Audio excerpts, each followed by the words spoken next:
네, 금요일입니다. 금요일 특히 마감 직전은 더 투심 위축될 수 있는 상황에서 지수가 좀 많이 밀리고 있는 상황이죠.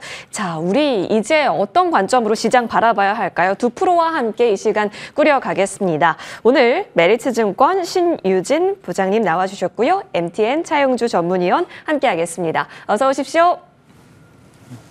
네, 반갑습니다. 자, 우리 오늘 시장 분위기부터 한번 점검해 볼게요. CPI 어느 정도 확인을 했어요. 그리고 나서 미국 쪽에서도 차익 실현이 있었는데요. 물론 차익하고 싶을 수 있죠. 너무 올랐기 때문에 근데 이제 우려가 되는 겁니다. 자, 우리 이 부분에 있어서는 신유진 부장님과 얘기 먼저 나눠볼게요. 이제 시장이 배드뉴스 이즈 배드로 돌아설 가능성도 커졌다라고 우리는 생각을 해야 할까요? 이런 공포감을 느끼는 게 나약한 건지 점검해 주시면 좋을 것 같아요. 네, 저는 그 공포감까지는 아닌 것 같고요. 일시적인 현상에 그칠 것으로 보는데요.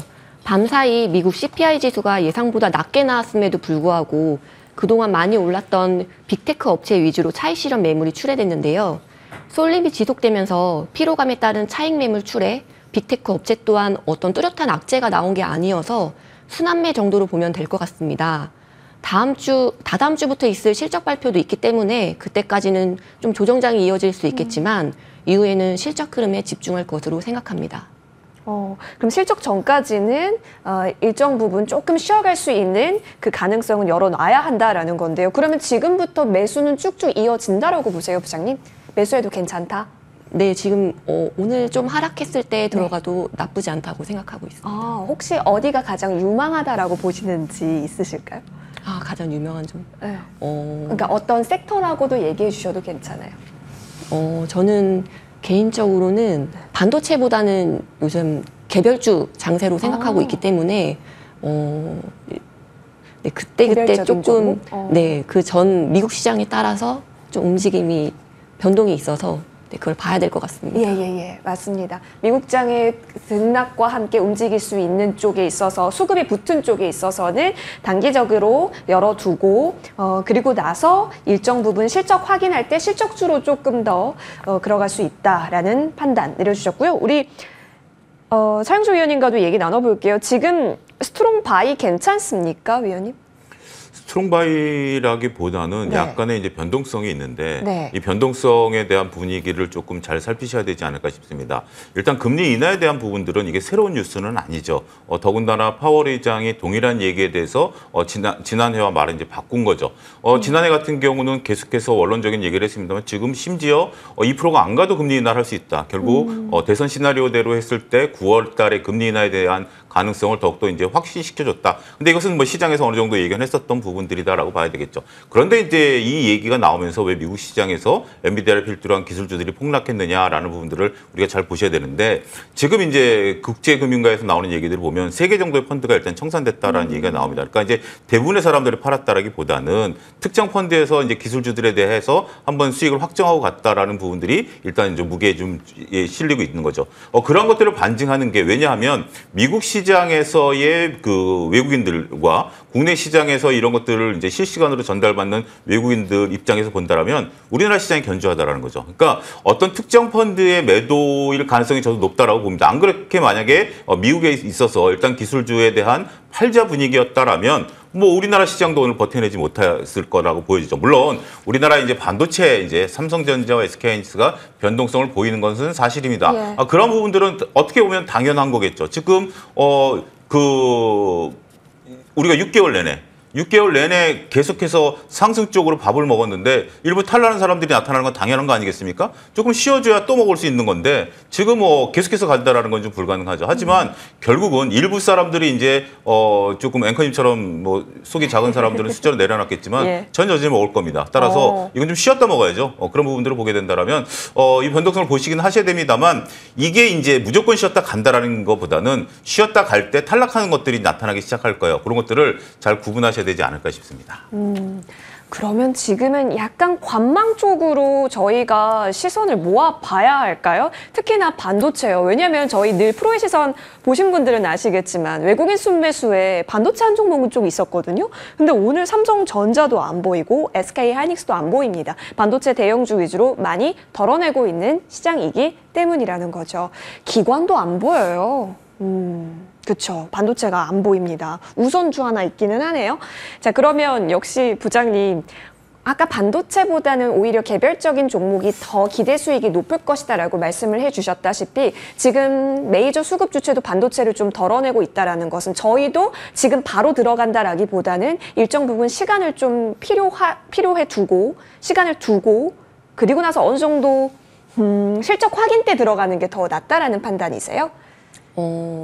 네, 그때도 괜찮을 것 같은데 일단 얼마 전에 이제 삼성전자 2분기 잠정 실적 발표 때 그때 어닝 서프라이즈가 나오면서 우호적인 분위기가 조성됐었는데 일단은 이 전방인 미국 빅테크 업체 주가가 조정이 나왔으니까 당분간 그에 연계돼서 흐를 수밖에 없을 듯 하고요.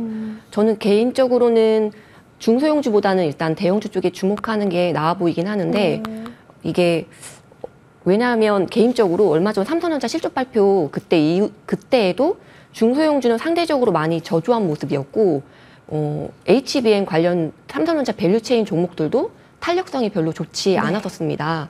그래서 아무래도 삼성전자가 엔비디아의 HBM에 진입한다고 해도 현재 하이닉스가 벌어들이는 ASP만큼 그만큼의 마진이 가능할지 잘 미지수로 보이기 때문에 그렇지 않을까 싶고요.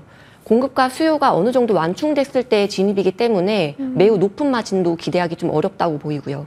그래서 외국인의 수급이 아직 적극적이지 않은 이유 중에 하나이지 않을까 싶습니다. 또 하나 이렇게 또 개인적으로 생각하고 있는 게 이게 삼성전자는 외국인이 사줘야만 오르는 기업인데요. 네, 삼성전자가 어니서플이 있었고 HBM 진입도 목전에 앞두고 있고 레거시 이게 뭐 쇼티지 이런 기대감 반영하면서 외국인이 어느 정도 매수세는 보였는데 여기서 주목할 게 하이닉스와의 밸류에이션 갭이 쉽사리 좁혀지지 않고 있다는 겁니다. 이게 곧 외국인의 삼성전자에 대한 인식 변화가 아직 크게 일어나지 않는 게 아닐까 그런 의미로 볼 수 있고요. 이게 연초부터 10조 원 이상 순매수세를 보이고 있긴 했지만 이게 개인 투자자들은 계속 매도 공세를 보이고 있었거든요. 그래서 여전히 삼성전자는 저평가 영역에 머물러 있고 이런 어떤 적절하고 합리적인 밸류에이션 이거를 보고 외국인들이 그 정도에 투자하는 것일 뿐 엄청난 매수세를 보이는 거는 아니라고 생각합니다. 네. 그렇죠. 삼성전자, SK하이닉스 간의 괴리도 있고 외국인이 삼성전자에 확실한 매수가 되어야 삼성전자는 동력을 얻기도 합니다. 그간 삼성전자 주가 펌핑이 있었을 때는 외국인이 엄청 사고 개인이 많이 팔았을 때 보통 그런 폭발적인 차트를 우리가 경험한 바 있긴 한데요. 현재 구간에서 외국인이 좀 8거래일 만에 하락 전환을 한 거죠. 네, 매도 전환을 한 거죠. 이런 부분에 있어서 일단 지금 구간은 대형주가 좋기는 하지만 시기적으로 고민은 더 필요해 보입니다. 자, 그러면 우리 차 의원님 25만 원 선까지는 일단 한번 우려 모드를 켜야 한다라고 말씀해 주셨던 SK하이닉스 정말로 신기하게 24만 8,500원의 고가를 만들고 지금 살짝 한 템포 뒤로 밀려났는데요. 그렇다면 다시 25만 원까지는 저희는 트라이 해볼 수 있다라고 보고 보유하는 것도 열어놔도 괜찮을까요? 근데 이제 생각을 우리가 이제 상황을 놓고 좀 약간 고민을 좀 해야 될 시점이 온 것 같습니다. 제가 이제 그동안 지금까지 단 한 차례도 SK하이닉스는 밀릴 때 사십시오라고 거듭 말씀드려왔고, 그다음에 이제 횡보 구간에서도 여러 가지 얘기를 좀 드려왔었던 부분들이 있습니다. 근데 그때 제가 말씀드렸을 때 세 번째 변동성에는 좀 조심하자. 아까 20만 원 변동성 첫 번째, 그 첫 번째 24만 원 변동성이 이제 두 번째고 세 번째 변동성이 나올 때 조심하자라고 했는데 저는 그게 25만 원 위에서 나올 줄 알았어요. 근데 지금 생각보다 좀 빠르게 변동성이 좀 나오고 있습니다. 따라서 지금 상태에서 물론 매도는 100% 매도는 아니지만 저는 일단 조금 덜어내야 된다라고 생각을 합니다. 한 30% 정도는 덜어내셔서 이익을 좀 확정하는 게 좋다라고 보겠고, 처음에 이제 제가 여름까지 말씀드렸고, 그 다음에 이제 가을까지 수년했던 것들이 이제 생각보다 좀 빨라지는 것 같아요. 그래서 일단 뭐 물론 HBM과 GPU 같은 경우는 불란 호떡집은 여전합니다. 여전히 계속 팔 거예요. 내년까지는 계속해서 팔 거고 내후년 돼야 이제 과잉 공급에 대한 얘기가 나올 거긴 하겠습니다만 생각보다 지금 변동성이 시작됐다라는 거죠. 따라서 지금에서 그동안에 이제 수익을 보셨던 분들은 조금은 챙겨보는 것도 것도 하나의 전략이다라고 말씀드릴 수가 있겠고 오히려 변동성이 이렇게 시작이 된다라면 짧은 트레이딩도 나올 가능성은 있어요. 하지만 지금 내가 이걸 해가지고 예를 들어서 일부 증권사에서 얘기가 나오는 30만 원까지 목표가를 보겠다라고 본다라면 별로 먹자폭은 그렇게 크지는 않을 것 같아요. 따라서 지금은 하이닉스를 중심으로 두고 우리가 보되 조금 이익을 챙기고 오히려 트레이딩을 한다라면 이게 중심이 그 무거운 게 약간 흔들리면 끝에 있는 나비 효과에 따라서 소부장은 어떻게 되죠? 변동성이 더 커지게 되죠. 예. 따라서 저는 소부장에서의 트레이딩 기회가 오히려 더 좋을 수도 있겠다 이렇게 좀 말씀드리고 싶습니다. 오, 소부장 쪽 지금은 그러니까 대형주 단에서는 일단 비중을 조금 줄이자, 특히나 이익 확정으로 줄이자라는 얘기해 주셨고 지금 구간에서는 소부장 쪽 트레이딩이 오히려 더 활짝 기회가 열어져 있다라고 한다면 한번 봅시다. 과거에 정말 잘 나갔었던 거의 매일같이 얘기를 나눴었던 한미반도체라든지 이수페타시스 먼저 떠오를 것 같은데 우리 신 부장님 이수페타시스 한미반도체 뭐 증권가에서 연일 얘기가 나왔었던 종목이기도 하잖아요. 그럼 오늘 같은 날은 기회로 볼 수 있을까요? 저는 아까 말씀드렸듯이 대형주 쪽에서도 하이닉스 쪽을 좀 더 상대 퍼포먼스가 좋게 보고 있긴 한데요. 그럼에도 어쨌든 이 생성형 AI의 거대 트렌드 종목은 들고 가야 되겠다라고 생각이 든다면 하이닉스도 괜찮지만 상대적으로 덜 오른 뭐 요새 좀 많이 좀 주춤했죠. 네. 한미반도체나 이수페타시스 괜찮다고 생각합니다. 네. 그렇군요. SK 하이닉스는 뭐 그러면 비중 조절 없이 일단 보유하는 것도 긍정적이고 여기에 더해서 이수페타시스 한미반도체까지는 괜찮다라는 의견 주셨는데요. 오, 좋습니다. 우리 차영수 의원님, 근데 이게 좀 고민을 하게 하는 게 전통주에 붙는 것과 이제 HPSP라든지 이오테크닉스와 같이 이제 살아나는 쪽에 붙는 것은 생각거리를 주게 하거든요. 우리 차 의원님이라면은 소부장 쪽에서의 플레이가 가능하다라고 하셨다면 어디에 조금 더 손을 들어주시겠습니까? 그러니까 지금은 우리가 제가 불란호떡집이라고 표현하는 예. 거가 핵심입니다. 뭐냐면 지금 불란호떡집과 앞으로 불란호떡집을 구분하셔야 된다라는 거죠. 그렇기 때문에 저는 여전히 하이닉스를 중심으로 놓고 지금 한미반도체 이수페타시스가 조금 다르죠. 네. 한미반도체는 우리가 4배 가까이 급등하면서 우리가 후공정에 있어서 굉장히 이제 중요한 역할들을 해왔습니다만 이수페타시스가 이제 이 시장에서 새로운 매출과 영업이익을 보인다라는 거 아니겠습니까? 그러면 지금 현재 차트는 누가 더 이쁠까요? 이수페타시스가 훨씬 더 이쁘죠. 따라서 저는 지금에서의 물건을 팔고 있는 기업들에서 보고 이것들이 이제 가을 지나고 나서 새로운 어떤 기술에 대한 가시적인 성과가 나타날 때 이제 그때 가서 보셔야 되는데 가장 중요한 것은 직전 고점 대비 우리가 좀 떨어진 괴리율이 높은 종목들은 이렇게 변동성이 심할 때는 쉽게 탈환하기 어려워요. 힘이 좀 많이 약해진 거죠. 우리가 힘이 강할 때는 직전 고점에 대한 거기 매물대잖아요. 항상 네. 매물대죠. 그 매물대를 돌파할 수 있는 힘을 쉽게 만들어낼 수 있다라면 지금은 그 힘을 만들어내는 게 상대적으로 어려운 시기입니다. 그래서 지금은 직전 고점과의 괴리율이 낮은 종목 중심으로 보시는 것도 한 가지 팁이다라고 말씀드리겠습니다. 네. 그러네요. 이수페타시스가 직전 고점 대비 많이 내려온 게 또 아니라는 점에서 오늘 이 정도면 많이 좀 내리는 거기는 하지만 그래도 직전 고점을 다시 또 만들어갈 수 있는 폭이 좁은 쪽에서 우리가 한번 생각해 보자라는 아이디어까지 얻어봤습니다. 좋습니다. 그렇다면 이제 금리 인하될 부분 9월에 인하 가능성이 좀 더 높아지고 있죠. 그런 가운데 바이오주가 그렇다면 웃을 수 있을까에 대한 얘기를 좀 나눠보고자 합니다. 거래대금 상위에 알테오젠 이름 올리고 있고 더불어서 HLB도 오늘 보이네요. 어제 시간외에서 하한가 이슈를 만들어낸 다음에 오늘 다시 또 올리는 움직임도 그려놨고요. 3천당 제약까지 보여지는데요. 흐름 살펴보겠습니다. 자, 우리 신 부장님. 바이오주는 어디 쪽 위주로 포커싱 잡고 계세요? 왜냐하면 여기저기 다 개별 이슈들이 있고요. 지금 들어보면 다 뭔가 통과될 것 같고 다 앞으로 잘 팔 것 같고 다 희망적입니다. 워낙 꿈을 먹고 사는 제약바이오이긴 한데 지금 매수 기회라고 한다면 어디에 집중하시는지 궁금하네요. 저는 개인적으로는 생물보안법 쪽이 괜찮아 보이는데요. 그쪽 관련된 섹터가요. 어쨌든 생물보안법이라는 거는 이 미국 회사가 중국 바이어 회사로부터 여러 원재료를 수입하고 있는데 거기에 의존해서 뭐 유전자 정보 유출 우려나 이런 것들 때문에 중국 회사에 관계를 맺고 있는 회사들을 제재하는 법안이잖아요. 그래서 관련된 뭐 CDMO 기업인 뭐 삼성바이오로직스, 뭐 바이넥스, 뭐 ST팜 등이 수혜를 입어서 많이 최근에 주가가 좋은 모습을 보였는데 미국, 중국 이런 반도체 패권 전쟁으로 촉발된 미국의 중국 반도체 수출 금지 이런 정책에 이어서 또 하나의 보호무역 정책이 나온 것으로 보이는데요. 아무래도 이 또한 통과 가능성이 높아 보여서 관련주 센티먼트는 계속 좋을 것으로 예상되고요. 우리나라 업체들이 가격 경쟁력은 있지만 아직 캐파나 레퍼런스 면에서는 좀 부족한 점이 있어서 숫자로 봐도 찍히기까지는 시간이 걸릴 것이고 또 중국 업체, 곧 우시그룹 물량의 교체 수요도 서서히 진행될 것으로 보여가지고 실적보다는 긍정적인 기대감에 따른 밸류에이션, 리레이팅 이쪽으로 당분간 지속될 것으로 예상합니다. 그러니까 실적 보고 간다라기보다는 일단 그 기대가 또 있다. 또 유예 기간 좀 있다 보니까 그때까진 기대가 오히려 계속해서 반영시킬 수 있다라는 부분 좋습니다. 심지어 오늘 삼성 바이오로직스 흐름 좋습니다. 한번 만들어섰던 고가권을 어제, 오늘 계속 뚫어가고 있고 오늘 장에서 82만 5천 원 선까지 만들었다라는 점 흐름 가져가고 있네요.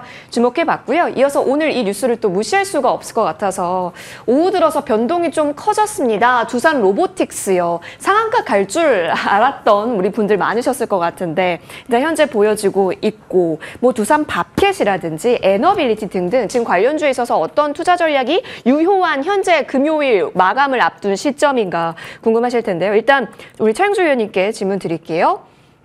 두산 로보틱스는 윗꼬리를 좀 달았습니다. 뭐 일부 달기는 했고요. 그리고 두산 우선주, 그리고 뭐 두산 이웃비 등등 오늘 다 일제히 올랐다가 이제 와서 결론을 어떻게 내려야 하나 싶습니다. 공은 어디로 넘어간 걸까요? 일단 지금 현재 만약에 트레이딩을 접근하셨다라면 저는 매도를 권해드리도록 하겠습니다. 매도요? 왜냐하면 두산바켓의 이제 움직임이 이제 지금 오늘 얘기의 이제 핵심이죠. 두산바켓이 두산 에너빌리티에서 두산 로보틱스로 이제 자회사로 들어간다라는 거죠. 중요한 것은 두산바켓이 상장사라는 겁니다. 따라서 어느 누구의 품에 있든지 간에, 그러니까 에너빌리티 품에 있었을 때 우리가 이제 두산 바켓을 카운팅을 해주냐라고 본다라면 물론 영업이익으로는 땡겨오죠. 하지만 우리가 영업이익에 대해서 우리가 그 자회사 영업이익을 땡겨온 거, 지분법 이익으로 땡겨온 거하고 네. 우리가 시가총액 카운팅한 거랑은 별개다라는 거죠. 지금 많은 분들이 오해하고 있는 게 시가총액 카운팅에 대한 오해다라는 거죠. 따라서 이 부분에 대해서는 저는 아무런 변화가 없다. 왜냐하면 비상장사가 움직였다라면 되지만 상장사가 움직인 부분에 대해서 그러면 삼성물산이 삼성전자 지분 팔면 삼성물산은 폭락할까요?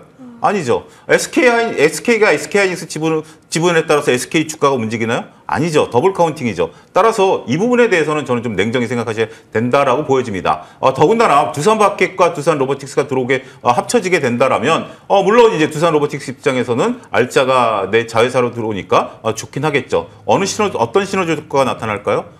신호 효과는 없는 거죠. 따라서 저는 이 부분에 대해서는 이슈로 국한하시는 게 냉정하다. 그러니까 우리가 물론 지분법 이익으로 들어와서 이익이 늘어나고 재무구조가 개선되는 부분들은 분명히 있긴 하겠습니다만 더블 카운팅에 대한 부분들이 가장 크기 때문에 지금 이것은 확정되고 나서 그때 가서 주가에 반영되는 부분들을 면밀히 보셔야지 이슈머리로 본다라면 저는 그러니까 윗꼬리를 단다라는 자체가 우리나라 국내 투자자분들께서 많이 현명이셨다라고 봐요.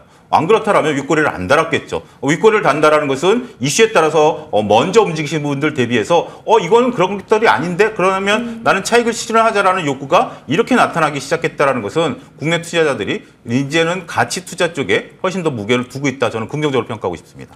그래요. 오늘 좀 트레이딩으로 접근하셨던 분들이라면 일단 매도를 해야 하는 시점으로서 언급 주셨으니까요. 참고해 보시길 바라겠습니다. 그러면 이번에는 원전주 쪽 전반적으로 오늘 흐름이 좀 나왔었잖아요. 뭐 한전기술도 있고 한데 그렇다면 두산 에너빌리티도 사실 원전하면 대장으로서 움직였었는데 오늘 이 이슈가 나오게 되면서 원전주 같이 갈 때 힘을 좀 못 받은 감도 없지 않아 있습니다. 두산 에너빌리티는 살 때일까요? 팔 때일까요? 우리 신부장님께 질문 드릴게요. 저는 위원님이 좀 전에 말씀하신 거랑 살짝 의견이 좀 다른 게 있는데 일단 두산 로보틱스에 대해서는 좀 긍정적이고 두산 에너빌리티는 좀 중립적이랄까? 중립이요? 네, 이렇게 생각을 하고 있는데요. 일단 이유는 두산 로보틱스도 잠깐 말씀드리자면은 이제 일단 지배구조 개편 끝날 때까지는 좀 강하게 유지될 것으로 보이는데요. 이게 주가가 일단 두산 로보틱스의 주가가 약해지면은 분할 합병에 대한 그 반대 매수 청구권 그게 나오기 때문에 지배구조 개편이 무산될 수 있기 때문에 당분간 유지될 것으로 보이고요. 주가가 또 오르면서 MSCI 편입 기대감까지 생길 수 있어가지고 당분간 상승세가 좀 이어지지 않을까 싶습니다. 또 한편으로는 두산 로보틱스 입장에서 이게 현금 흐름이 발생하는 기업이 아닌데 이게 자회사가 될 두산 바켓이 들어오면 이 영업이 1조 이상 버는 회사거든요. 그래서 현금 흐름도 굉장히 좋고 연결로 잡혔을 때 실적이 굉장히 좋게 나올 수 있어서 밸류에이션 부담도 확 낮아질 수 있어서 좀 호재성으로 보고 있고요. 이게 두산 바켓이 두산 에너빌리티 아래에 있었을 때는 배당도 그렇게 많지 않았었는데 좀 늘어날 가능성도 있어서 그쪽도 좀 좋게 보이고요. 반면 이제 이 두산 에너빌리티 쪽에서는 이게 두산 바켓이 이게 연결로 잡혔던 게 이제 별도만 실적이 잡히기 때문에 실적이 확 쪼그라들 수 있고 밸류에이션 부담도 급 생기기 때문에 이제 이 체코 원전 다음 주에 있을 체코 원전 이슈가 굉장히 주요해졌고요. 네. 만약에 이게 좀 안 된다면 좀 급락까지 좀 나올 수 있어서 좀 주의해야 될 필요는 있어 보입니다. 알겠습니다. 중립 관점으로 에너빌리티는 챙겨봤고요. 두산 로보틱스 관련해서는 조금 더 여지가 남아있는 상황 체크해봤습니다. 자, 우리 신유진 부장님, 차영주 전문위원님과 함께했습니다. 두 분 보내드립니다. 고맙습니다. 감사합니다.